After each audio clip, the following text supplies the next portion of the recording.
തൃശൂർ കൊരട്ടിയിൽ ഭാര്യയെ അതിദാരുണമായി വെട്ടിക്കൊന്ന ശേഷം ഒളിവിൽ പോയ ഭർത്താവിനെ 14 വർഷത്തിനു ശേഷം കൊരട്ടി പോലീസ് പിടികൂടി. ആലപ്പുഴ ആറാട്ടുവഴി സ്വദേശി അച്ചാർ ബാബു എന്ന ബാബുവിനെയാണ് കൊരട്ടി SHO അമൃതരംഗനും സംഘവും ചേർന്ന് കോട്ടയത്തു നിന്നും പിടികൂടിയത്.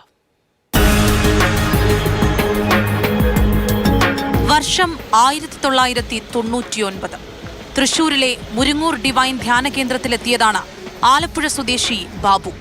മുരിങ്ങൂരിലെ തന്നെ ഒരു ഹോട്ടലിൽ ജോലി ചെയ്തു വരവെ തിരുമുടിക്കുന്ന ആശുപത്രിക്ക് സമീപത്ത് താമസിച്ചിരുന്ന പനങ്ങാട്ടുപറമ്പിൽ ദേവകിയെ പരിചയപ്പെടുന്നു. പിന്നാലെ ഒരുമിച്ച് താമസം. 2 വർഷം കഴിഞ്ഞ് 2001 ഒക്ടോബറിൽ പുറത്തുവന്നത് ദേവകിയുടെ കൊലപാതക വാർത്ത. അച്ചാർ ബാബു എന്ന ബാബു ഭാര്യ ദേവകിയെ ക്രൂരമായി വെട്ടിക്കൊന്നെന്ന്.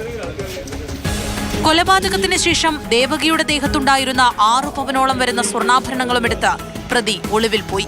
2 വർഷത്തിനു ശേഷം ബാബു പിടിയിലായി. 2 വർഷത്തെ ജയിൽവാസം. ജാമ്യത്തിലിറങ്ങിയ ശേഷം ഒളിവിൽ പോയ ബാബുവിനെ കുറിച്ച് വിവരമൊന്നുമില്ലായിരുന്നു. കേരള പോലീസ് പിന്നാലെ തന്നെ ഉണ്ടായിരുന്നു.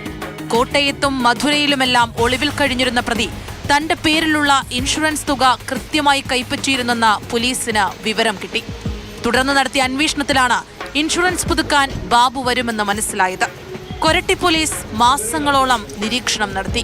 അങ്ങനെ 2025 ഇൻഷുറൻസ് പുതുക്കുവാൻ കോട്ടയത്ത് ഇയാൾ വരുന്നുണ്ടെന്നറിഞ്ഞതിനെ തുടർന്ന് കൊരട്ടി പോലീസ് കോട്ടയത്തെത്തി പ്രതിയെ പിടികൂടി. ഭാര്യ ദേവകിയുടെ പേരിലുള്ള 6 സെന്റ് സ്ഥലവും മറ്റും കൈവശപ്പെടുത്താൻ കൂടിയാണ് കൊലപാതകമെന്ന് പോലീസ്.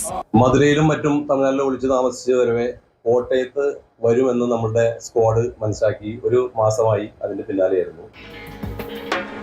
പലയിടത്തും ബാബുവിന് പല പേരുകളായിരുന്നു. വേണു, മോഹനൻ, ഗോപാലകൃഷ്ണൻ, അങ്ങനെ പല പേരുകളിൽ ഒളിവിൽ കഴിഞ്ഞു. ദേവകിയെ വിവാഹം ചെയ്യുന്നതിന് മുൻപ് 2 തവണ വിവാഹിതനാണ് പ്രതി. മാതൃഭൂമി ന്യൂസ്, തൃശൂർ.